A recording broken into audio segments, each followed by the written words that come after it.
एक बार फिर से आप सभी का स्वागत है मेरे YouTube channel study with MD में। आज की वीडियो में हम बात करेंगे क्लास 12 बायोलॉजी चैप्टर नंबर 4 का। हमने जो पिछली वीडियो में ओवरव्यू देखा था, उसका पहला जो टॉपिक था जनन स्वास्थ्य के बारे में। तो इसके बारे में जानते हैं कि जनन स्वास्थ्य क्या है। तो जनन स्वास्थ्य क्या होता है, जो जनन अंग होते हैं मेल और फीमेल में, उनकी स्वच्छता, वो किस प्रकार से काम कर रहे हैं, कितनी उनकी क्षमता है काम करने की, ये सारी जो चीज़ें देखी जाती हैं वो जनन स्वास्थ्य के अंतर्गत ही देखी जाती हैं।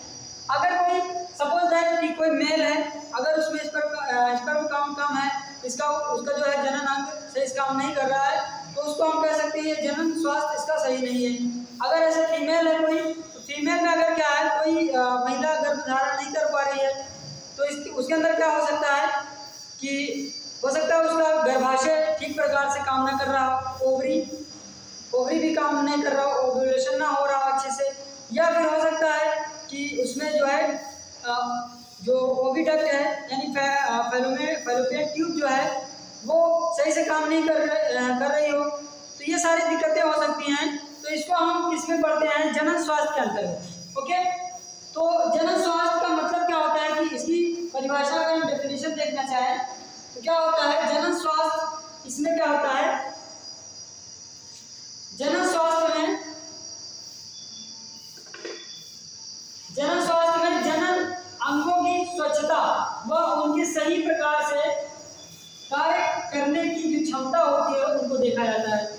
जनन स्वास्थ्य के अंतर्गत हम क्या देखते हैं, किसी भी व्यक्ति मेल या फीमेल में जो जनन अंग है वो किस तरह से कार्य कर रहे हैं, सही ढंग से कर रहे हैं या नहीं कर रहे हैं, और उसके कार्य करने की क्षमता क्या है, ये सब देखा जाता है। यही जनन स्वास्थ्य कहलाता है।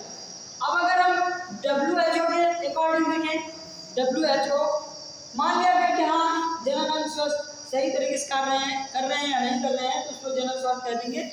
लेकिन WHO ने क्या कहा, वर्ल्ड हेल्थ ऑर्गेनाइजेशन, विश्व स्वास्थ्य संगठन के अनुसार जनन स्वास्थ्य क्या है, जनन स्वास्थ्य के सभी पहलुओं सहित स्वास्थ्य शारीरिक, भावनात्मक, व्यवहारात्मक एवं सामाजिक स्थिति जो है जनन कहलाती है, जनन स्वास्थ्य कहलाती है। अगर कोई व्यक्ति क्या है, WHO ने कहा कि अगर कोई व्यक्ति जो है शारीरिक रूप से स्वस्थ होना चाहिए, उसके साथ साथ क्या होना चाहिए, भावनात्मक रूप से यानी उसकी सोच, और व्यवहारात्मक रूप से और सामाजिक रूप से भी अगर स्वस्थ है तो उसको ही जनन स्वास्थ्य उसको कहेंगे कि हाँ जनन रूप से यानी जनन करने के लिए वो स्वस्थ है। ओके, तो ये था जनन स्वास्थ्य के संबंध में, इसको नोट कर लीजिए।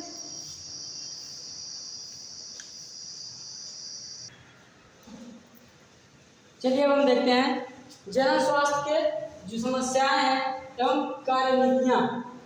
यानी कि जनन स्वास्थ्य हमने देख लिया कि जनन स्वास्थ्य के अंतर्गत क्या होता है कि जो भी मेल और फीमेल होता है उसके जनन अंगों को देखा जाता है कि सही रूप से कार्य कर रहे हैं या नहीं कर रहे हैं, और भावनात्मक, व्यवहारात्मक और जो सामाजिक स्थिति कैसी है उस व्यक्ति की, तो वो भी जनन स्वास्थ्य के अंतर्गत आती है।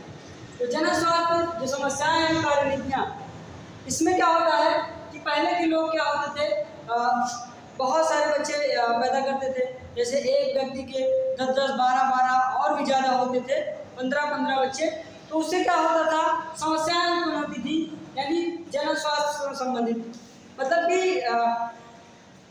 क्या होता था, खाने का जो है वस्तु कम और संख्याएं ज़्यादा होती थी, तो ये सारी समस्याएं उत्पन्न करती थी जनन से संबंधित। ओके, तो इसमें क्या है, भारत एकमात्र ऐसा देश है, यानी भारत विश्व का पहला देश है जहां पर क्या हुआ, राष्ट्रीय स्तर पर 1991 में क्या किया गया, परिवार नियोजन के नाम से जनन स्वास्थ्य को लक्ष्य बनाकर कार्य किया गया। यानी कि जनसंख्या बढ़ने लगी तो क्या किया गया, यहाँ पर जनन स्वास्थ्य को लक्ष्य बनाकर एक परिवार नियोजन नाम की स्कीम चलाई गई। यानी कि परिवार को नियोजित किया जाए, कम से कम किया जाए, तभी जो है देश का जो है विकास हो पाएगा, लोगों का विकास हो पाएगा।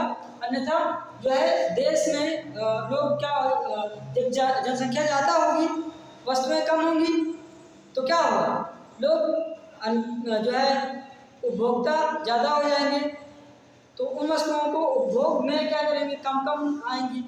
तो इस तरह से क्या होता है, जो देश हमारा देश है, सबसे पहले 1991 में परिवार नियोजन यहीं पर स्टार्ट हुआ। उसके बाद क्या हुआ, जो इनकी व्यापक परिवार नियोजन को अपनाया गया तो इसमें सफलता भी मिली। व्यापक सफलता के बाद इसका नाम बदल दिया गया, यानी परिवार कल्याण कर दिया गया। परिवार नियोजन को बदलकर परिवार कल्याण कर दिया गया।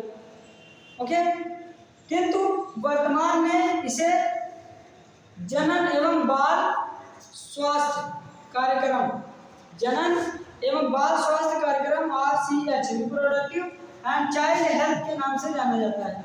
ओके, के नाम से जाना जाता है। सबसे पहले तो परिवार नियोजन के नाम से स्टार्ट हुआ था 1991 में, फिर उसको बदल कर क्या किया गया, परिवार कल्याण रख दिया गया।